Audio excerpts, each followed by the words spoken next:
salaamaaleykum ay waay ndaw sàmm waa APR nga te ko am honneur xam naa damay tàggu borom réew mi rek ab leen 5 minutes ci seen temps waa APR yi yaay nee nañ dañuy laver seen honneur bay laaj publication wu rapport cabinet Mazars yéen a ca toll mbete ma ne mbete yéen a ca toll yéen ak seen bàyyi FMI yéen la Ousmane Sonko yëkkati ba ca kaw jàggeendoo ci suuf comprendre leen sax su bëggee ni comprendre xaar leen bi tuuti rek muy lu am solo xam naa am na dégg-dégg yu ma fi dégg nag dégg naa fi benn genre audience bu ñu ne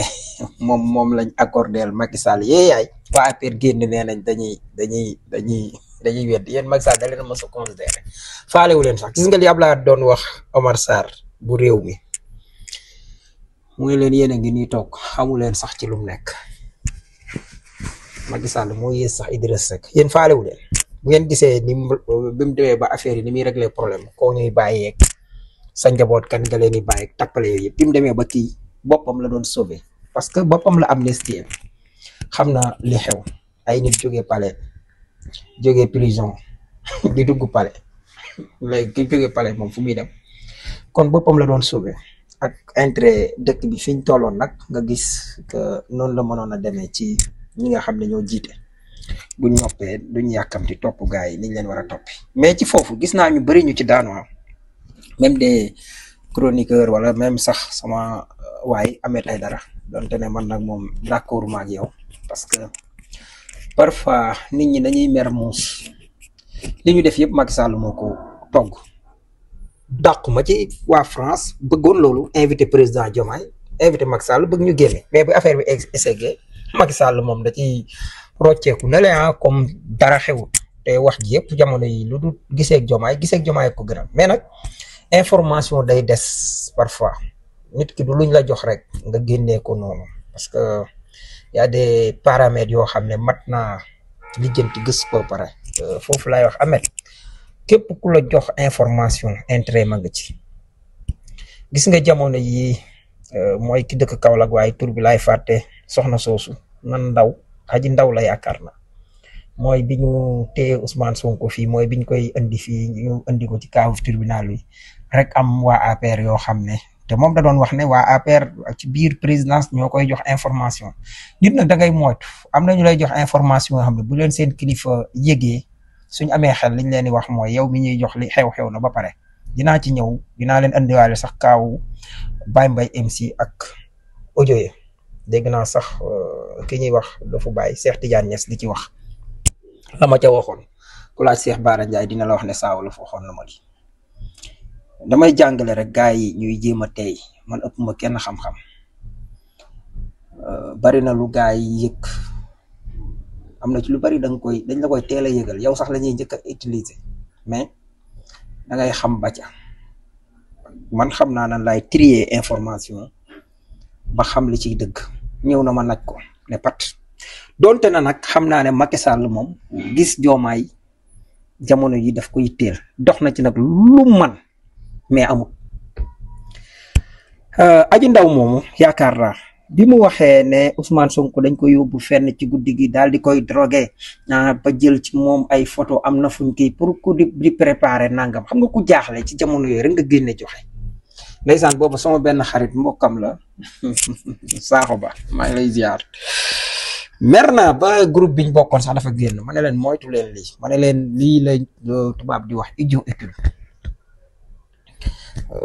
décortiquer li ma ci doon xalaat fi mu mujj de même que kaaw Baye Mbaye MC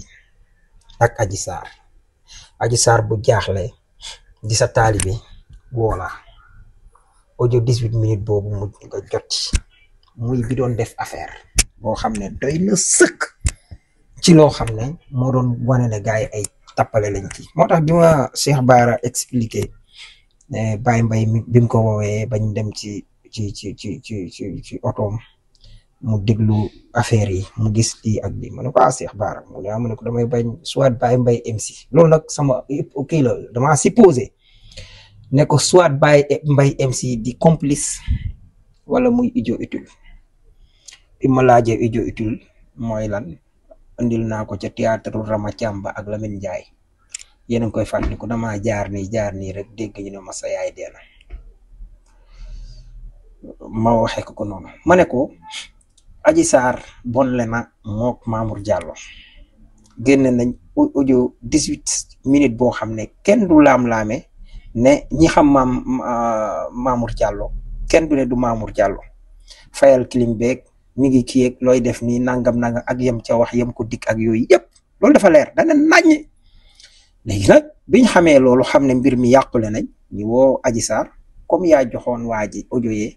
posone ko léegi jox ko ay audio yeneen ak yeneen mooy Bougane tëddee na maag Kirikou Aliou Sow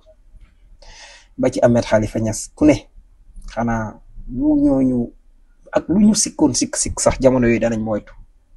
Adji Sarr ma ne ko seen audio yi bis bu amee juge d'instruction bu jubadi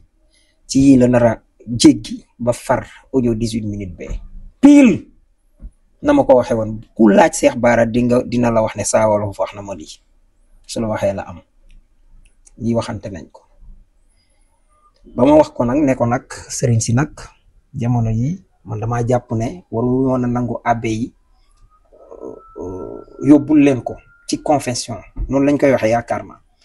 parce que sa taalibe ñëw wax la sàkku ci yow dara ma ne moom bu bëggoon a ligganti problème bi ak gàmm gii di jege mënoon na fexe sax nu ndaw si rawee dem Mali ak taalibe ak wax daal seema wala dem ba Nigéria doo ko def vidéo wax li xew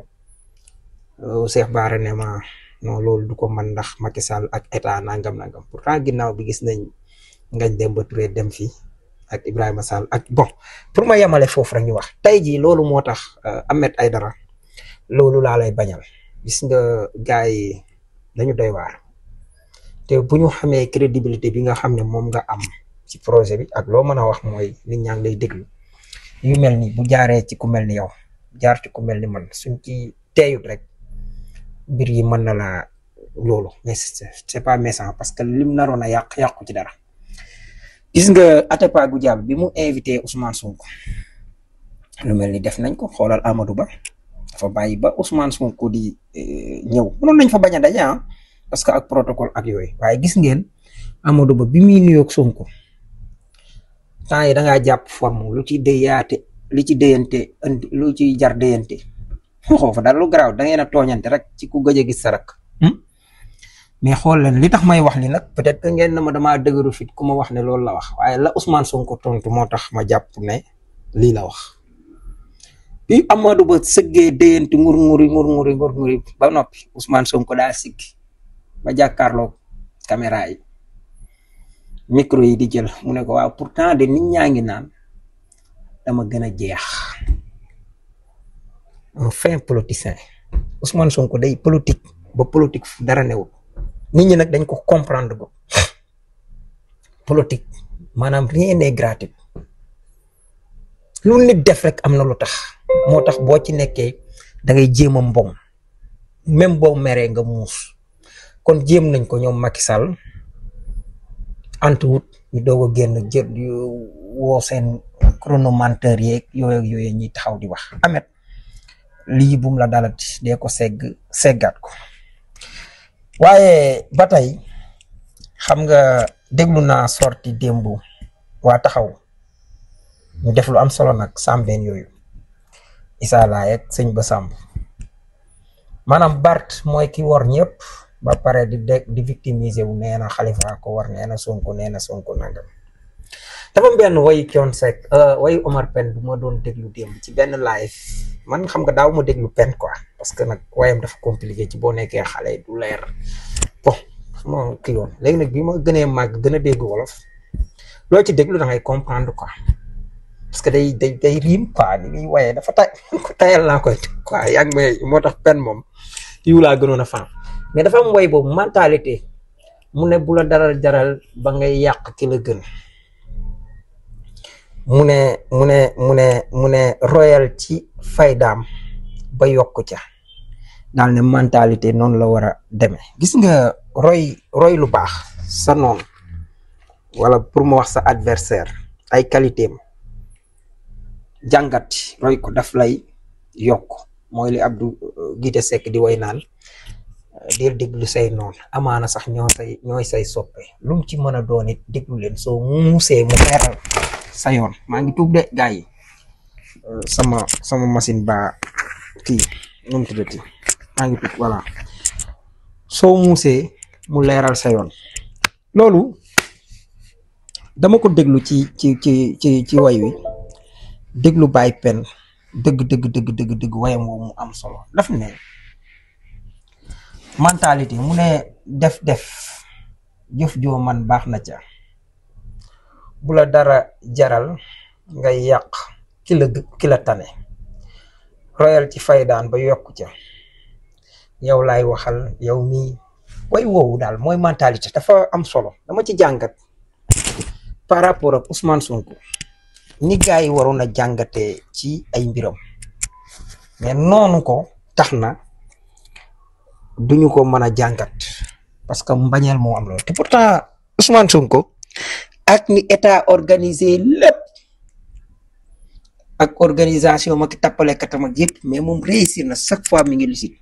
même entre les quatre murs bi mu fa nekkee gis nga vidéo yooyu mu teg après gars yi naan ban moo ciy topp moo tax ñii ma gis ñuy ay noonam non ñi waaye dara dàqul parfois commentaire journaliste yi quoi bu gars yi ne dañuy def conférence de presse loolu bëgg naa leen ko ñamal démb non Daouda Wali yaa cousin yenn saytaane mais nag lu am solo la parce que jàngat bi ngeen jàngat démb ci commentaire yi bi leen fa waajif bàyyee nee na comme nee na moo leen gën a jullite quoi jóg yow booy dem di julli kay yow demal rek bu la neex sax noddal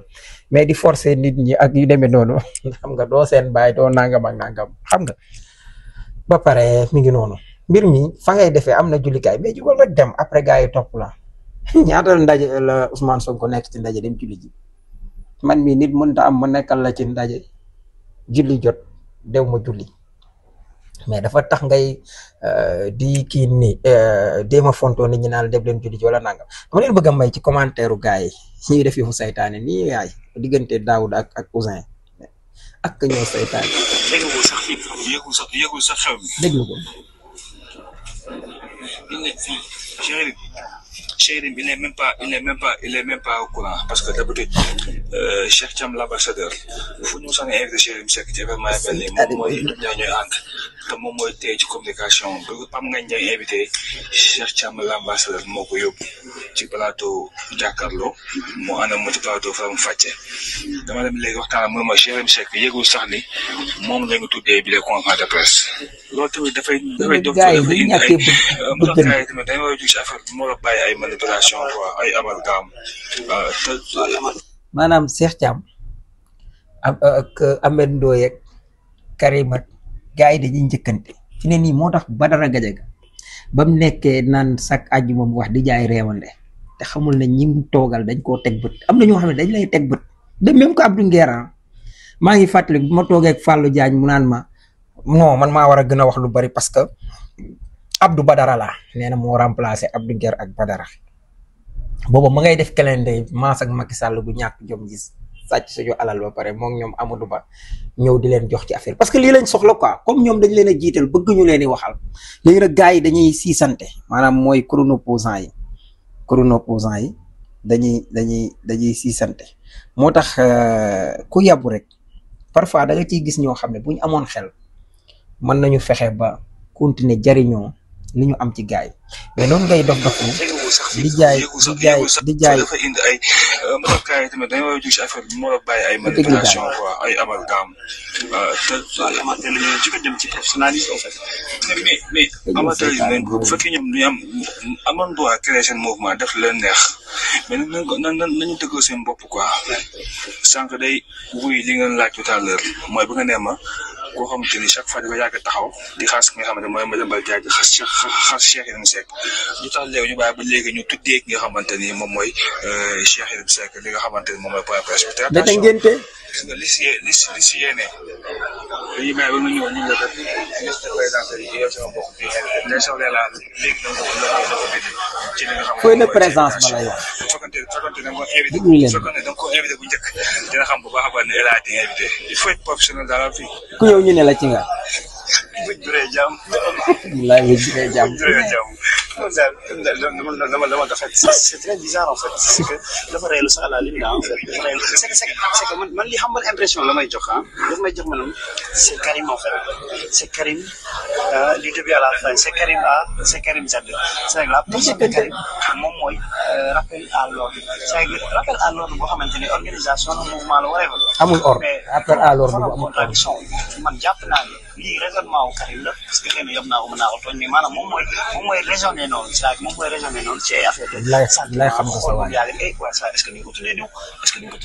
c'est pas du tout yomb ko c'est ridicule en fait c'est-à-dire que c'est ridicule parce que ñun ay kilifa lañ ñoom ñi leen di déglu ay kilifa lañ naka nga mën a tuddee nit bés nga ne ko yow moom laa jox honneur bi c'est-à-dire yow yaay sama invité d'honneur te alors que kooku woo ko déggante wu moom xamul lu xew assistant am ñëw ko fi ni man de kiñ ko tuddee xamul sax lu xew on n'est pas là pour prier on est là pour waa jaxase ak yàlla. da ngeen a war a julli nag da ngeen a war a di julli ji. waaw jaxase ak yàlla en direct mais ñun du ñu ay julli xanaa léegi ñun ay julli ñun du ñu ay julli ba ñun suñu micro lim ngeen da ngeen a xaw a saytaane rek. suñu micro dañ ñuy annoncé ñoom dañuy julli ci daal déggoo ma de ñun suñu micro ñoom la ñuy annoncé la kay da ngeen a rax toq saytaane rek mais ay jullit ngeen Ouzin mais mu am solo lu mu wax maanaam kon Karim daa woo gars yi ba noppi di ndayele quoi tuddee bis bi mbete waa ji amoon doom kum dem ne ko yow laa ko tuddee ñëpp ñëwandoo affaire yi ëpp ko loxo quoi ne doom ji kuñ ko tuddee mu ne gars yi géwal ba jóg ne ko doom ji gars yi lañ ko tuddee mais lii saa njóogu moo xam Karim Gueye Karim li muy def nii yëpp maanaam da koy def dërëmam du ci dugg Cheikh Yérim laa ko tuddee mu yónnee benn 1 million ñi jël 150 000 fay saal bi relais seerul quoi relais seerul c'est 150 000 xaw ma 100 000 quelque chose comme ça fay saal bi desee loo xam ne après lan la lépp nga fa bon loolu moo ciy nekk daal ne ma jàmbal ak yooyu te waa ji ndekete yëgut mais déglu leen gars yi ba léegi am na ñu leen naqari nag mais li ñuy wax dëgg la ñoom la ñuy annoncé ni ñoom dañuy jëli ji léegi ñun ñu leen jox suñu micro ñun moom xam naa ñu lay suivre rek yàlla en tout cas non waxale ñu fi ñuy wax ñii suñu micro di wax di commandé ñu dem di julli ji léegi ñun nekkuñu ay musulman quoi nekkuñu ay musulman mais kenn neexul Ameth Ndoye bi ko woo naan ko ban relais la Ameth Ndoye xamoon Kader Dia mi ngi ñëw mais fu la neex ngay génnee ñëw am na ñuy génne ci ginnaaw ñuy génne ci kër ñi ñëpp kenn moo wala dañoo jeex rek lambay am na ko ma woo bu ma wax trop am na benn kuréel kër bu mag ci réew mi woo ma téléphone sa kanam am na ndoy naxaw affaire naam non affaire ban relais la ma tegtal ko relais ça veut dire que moom dafa ñëw volontairement ça veut dire que xëy na en fait c'est très bizarre léegi avec ça nga bëgg a défier un état avec ça nga bëgg a jàkkaarloog état bu organisé comme ça. est-ce que gars yi jaay woon lii ak parce que loo ko bañal ils étaient organisés très même organisés parce que loo ko bañal xam nañu bu ñëwee Ousmane Sow day wax li muy wax lépp. xam nañu jaawaloon ko ak grande gueule sax. loolu sokkee gars yi grande gueule laa gis. waa grande gueule ñu ngi fi waa grande gueule ñu ngi fi ak beneen kàlla bi ñu waa grande gueule ñu ngi fi. comme mooy ñëwaat. Cheikh Tidiane incroyable gis nga dama la incroyable nga baal ma dama la incroyable Cheikh Tidiane Gadio bii 23 juin 2011 seen gars Mamadou Diouf bi gaañu woon militant am la woon ñoom ñoo nekkoon ci terrain bi di xeex les activistes xam lu muy wax déggoo ma ne activistes yi ñoo nekkoon di xeex Macky Sall mi Cheikh Gadio bi ñu koy def ministre des affaires étrangères amul lu ko activistes yi doon woon dal amul lu dul activistes yi nekkul woon visible tey moom moo nar a bokk tey si les invités d'honneur c'est un Gadio moom fait dañu nañ ko si Ousmane mais est-ce que nekkul lu ñu improvisé parce que bu nekkul da nga ko préparé invité ko da nga ko annoncé ñu xam ko 2 jours avant surtout kilifa en fait ku nekk ni ancien ministre la actuellement Sénégal on parle de la gestion ci côté diplomatie xëy na moom dina ci wax mais bu doon tey jii lu dafa am sérieux da nga ko invité dina ko publier 2 jours avant li nga xamante ne moom ñu xam ne tey Cheikh Gadio moom moo fekk non dëgg yàlla daaw de dégg nga de ñun suñu micro ñun ñoom lañ ñuy annoncé ni ñoom dañuy julli léegi ñun ñu lañ suñu micro ñun moom xam naa lay suivre dëgg yàlla en tout cas ñu sax non waxale bàyyi fi ñuy wax fii suñu micro di wax di commencé lii nag dama leen di jaajëfal ñoom ñaar wax dëgg yàlla Ouzin da ngay xam ne ku ñu gëstu la quoi wax na dëgg Mamadou Diop militant wu Cheikh Tidiane Gadio mais bis bi Mamadou Diop doon faatu est-ce que xam ngeen Youssou Ndour candidat du woon M20 ñu bëree ngi naan nu mu tuddati M23 du bis boobu du le 23 juin bi ñu recalé candidature Youssou Ndour la mooy biñ ko dindee ñu ne dañuy Alioune Tine sax ci turu kiyam turu Alioune Tine mooy rado xawma voilà ci lañu laaj déclaration boobu mais ñu manifester ba heure bi jot xam ngeen manifestation dafay tàmbali heure di jeex heure 19h mu war a jeex et demi ak nangam bi mu jeexee ñoom ñu ne dañuy continuer ne fa quoi dañuy continuer di occuper la place publique pour tëdd fa bon seen yëf yooyu quoi di provoquer biñ demee ba 21h bu guddi bi auto policiers yi tàmbalee di dàq gaa yi ak ñoom ñu jàkkaarloo moom Mamadou Diop nga xam ne loolu ak loo ko mën a wax auto police ko rey mais accident la même li ñu naan ay 14 personnes nangam ñu naan la le 23 juin loolu du dëgg dañoo jël faatu Malick Ba ca Sangalkam ak la tax mu faatu ak même bakkat bu faatu du dëgg du yoon mais nag dafa bari lu ñu fen ci chiffres yi maanaam yi fi tappale moo ci xewoon opposition bi fi nekkoon foofu nag la ñu wutee ak Ousmane Sonko Ousmane lépp lu muy def ak yow il assume loolu mooy li nga xam ne moo ci am solo assumer li ngay def ci fulla def ci fayda yow ñii dañoo mën a të mbir yi gis naa leen nag ñu ne effectivement li mu wax dëgg la foofu maa ngi wax le préfet sous préfet wala ku mën a nekk gis nga ku fi laaj déclarer pour manifester yëg leen bu leen ko interdit dimbali leen ñu ci rek bu leen yàqal ña leen gëm buñ dee ay sénégalais nañ ko def mais nag ñoom it nañ xam ne suñu amul nombre wax dëgg yàlla duñ fi nekk di baare tali bi dañuy nañ tefesu rek jël trottoir bi parce que tamit ku amul nombre mën a baare tali trottoir nga war a occuper nañ ko waxante dëgg bàyyi oto yi ñu jàll comme bële passé li leen gendarme yi doon wax ne leen noo defee leen nii bëgg oto yi di démarrer parce que amatul raison pour oto yi taxaw bu fekkee oto yi ñoo ëpp nit ñi mais bu boobaa kay nit ñi ñoo war a xaar ñoo war a lafu oto yi jàll bu fekkee ne nit ñi bari nañ nag nombre boo xam ne baare oto fu mu mën a toll nañ leen ko baareel loolu mooy dëgg mais maa ngi wax tamit même ñi nga xam ne tey mooy le mouvance présidentielle wala Pastef wala même activiste yi nga xam ne tey fii ñu nekk doon nañ fa xaar Karim Gueye ak keneen même bu dee compte ànduñu ak le pouvoir en place bi cabinet Mazars wéeralee bopp comme da ngeen doon laam-laamee yéen chronomenteurs yi naan wéerut nañ xaar ba audit indépendant bi génn ak yooyu tey lii fi xew ak suñu bor yi nga xam ne waruñ ko fay pour man waroon na am benn genre lëkkaloo opposition comme pouvoir ñu daje manifester wane ne lii waruñ koo nangu waruñ koo fay parce que intérêt Sénégal la même tey yàlla tere su fekkoon ne président Diomaye daf fi def 5 ans jóge fi yéen ngeen ñëw remplacer ko comme ni ngeen koy waxee mos dem mais ñeneen ñi ñëw bu ñëwee bor boobu daf fi nekk kon boru Sénégal la kon waroon nañoo dajale ñun ñëpp manifester contre bor boobu man maa ngi lancé ñu ko mën a initier ñu def ko maa ngi xel la rek bu may wax di ko teg ci loxo Guy Marius Sagna ñu xool nuñ ci xalaate muy def une grande marche contre dette yi bu ñu yem rek ci conférence de presse comme keroog ni nga def mu jeex wala nangam dañu wut déclarer waajal une grande marche ñëpp jógandoo ñu manifester comme Abdoulaye nekkoon na fi jiite Sénégal mais dooleel ay ndaw liñ doon wax contre APE ñëpp gisoon nañ ko te loolu Afrique yëpp muy ñoom Olusegun Obasanjo ak ñu bare ñoo xam ne loolu lañ nga xam ne ba Bruxelles dañ fa doon dem di def non aux APE muy jàppale ñoom Kémi Séba ak ñeneen pour ñu def loolu lu am solo la pour man lu ñu war a mën a initier la avant ñoom seen manifestation di am le 19 bële lañ ko jàppalee nañ wala après ñu def ko ñoom danañ leen gis xam ñoom askan wi xam kenn ku nekk looy dox loolu daal xel la ak xalaat di leen wax juma mubarak di leen jaajëfal bu baax xam nga affaire yi yenn saa yi day mais nii la parce que tamit gis nga jeune reporter yi ci terrain bi man dama leen a naw ñoom ñëpp nag wagee surtout kii nu mu tuddati Daouda Wali mi Ousin mais Wali John Mouhamed Fatou Ba lan la ay ndaanaan yoo xam ne ñu ngi ci kii bi ñoom Astel ñoom Salimata xale yu jigéen yooyu beneen soxna bi waaye te sawar rek te njool ni xaw a ñuul waaye ñëw na keroog fii